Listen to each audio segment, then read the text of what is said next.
함께 읽을 말씀 출애굽기 21장, 누가복음 24장, 욥기 39장, 고린도후서 9장 말씀입니다.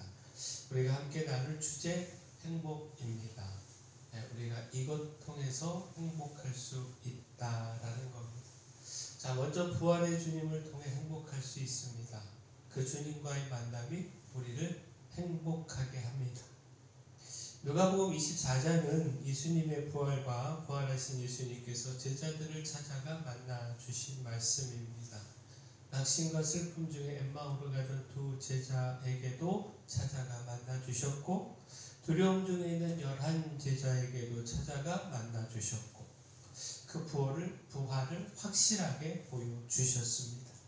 누가복음 24장 31절 32절 말씀 보면 그들의 눈이 밝아져 그인 줄 알아보더니 예수는 그들에게 보이지 아니하시는지라. 그들이 서로 말하되 길에서 우리에게 말씀하시고 우리에게 성경을 풀어주실 때에 우리 속에서 마음이 뜨겁지 아니하더냐 하고. 낭만 중에 엠마오로 가는 두 제자들은 부활하신 예수님을 만나고 낭만 대신 그 마음의 뜨거움을 회복하게 됐고, 기쁨과 소망으로 엠마오로 가던 그 걸음을 예루살렘으로 돌이킬 수 있었습니다.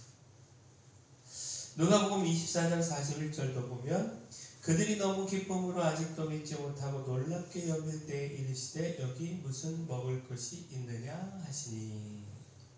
자, 부활하신 예수님은 두려움과 막막함 중에 있었던 11 제자들을 찾아가셨고, 또 손과 발을 보이시며 그 부활을 확증해 주셨습니다.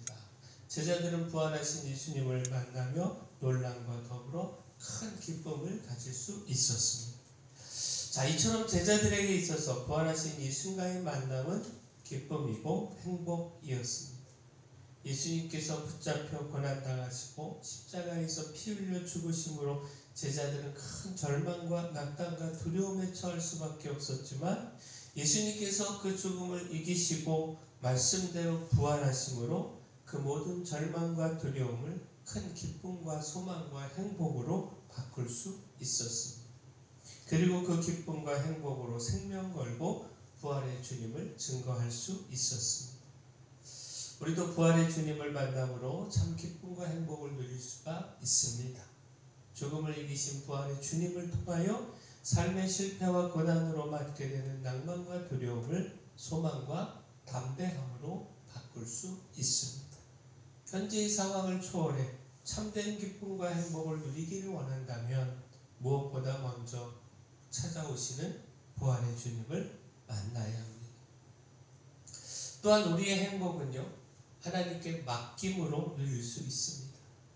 욥기 39장은 38장에 이어서 계속된 하나님의 질문입니다. 자연세계 질서와 또 하나님께서 세상을 다스리시는 섭리에 대하여 계속해서 욥에게 질문하신 말씀입니다. 곧 욥에게 계속해서 아느냐, 또한 누가 했느냐, 다시 말해 내가 할 수 있느냐, 이 질문을 통하여 인간의 무지함과 무능함으로 하나님을 판단하는 것, 이것의 어리석음을 가르치셨습니다. 욥기 39장 26절 27절 말씀 보면 내가 떠올라서 날개를 펼쳐 남쪽으로 향하는 것이 어찌 내 지혜로 말미암음이냐. 독수리가 공중에 떠서 높은 곳에 보금자리를 만드는 것이 어찌 내 명령을 따름이냐. 자, 인간의 지혜와 그 능력의 한계를 보여주는 말씀입니다. 내 지혜로 말미암음이냐, 내 명령을 따름이냐. 이 질문은 오직 하나님의 지혜와 명령으로 그 모든 일이 이루어진다라고 하는 것을 가르쳐주고 있습니다. 곧 내가 겨울에 남쪽으로 이주하는 지혜는 하나님의 지혜이고, 독수리가 높은 곳에 보금자리를 만드는 힘과 능력은 하나님의 명령, 곧 하나님의 능력이라는 겁니다. 결국 이 말씀은 어리석은 우리 인간의 지혜와 능력을 신뢰하지 말고 하나님의 지혜와 능력에 맡겨야 한다는 사실을 가르쳐 줍니다. 측량할 수 없는 그 큰 지혜와 능력으로 세상을 다스리시는 하나님을 의심과 불평이 아닌 믿음과 신뢰로 따라야 한다라는 겁니다. 그리고 그때에 우리 인간이 할 수 없는 놀라운 결과들을 볼 수 있다라는 겁니다. 또한 그때 우리는 진정 행복할 수 있습니다. 우리 연약한 지혜와 능력으로 뜻을 정하고 또한 뜻한 바를 이루고자 하면 맞이하는 그 한계 속에서 오히려 불행만 더하게 됩니다.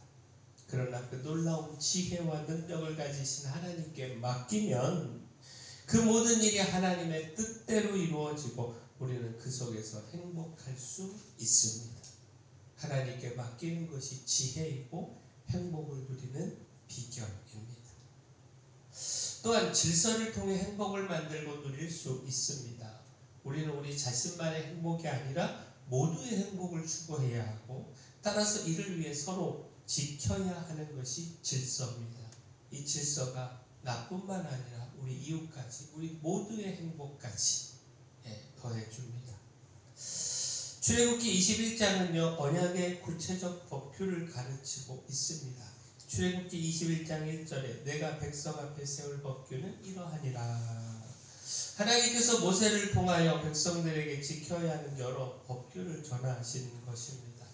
곧 어느 특정한 경우와 상황에 대하여 어떻게 처리해야 하는지를 지시하고 있는데 종에 관한 법, 사형에 처할 범죄들, 신체 상해에 관련한 규정, 짐승을 통해 입은 상해와 짐승의 손실에 대한 배상 등을 다루고 있습니다. 한마디로 인간과 인간 사이에서 발생하는 여러 문제들을 원활하게 해결하기 위한 법규들입니다.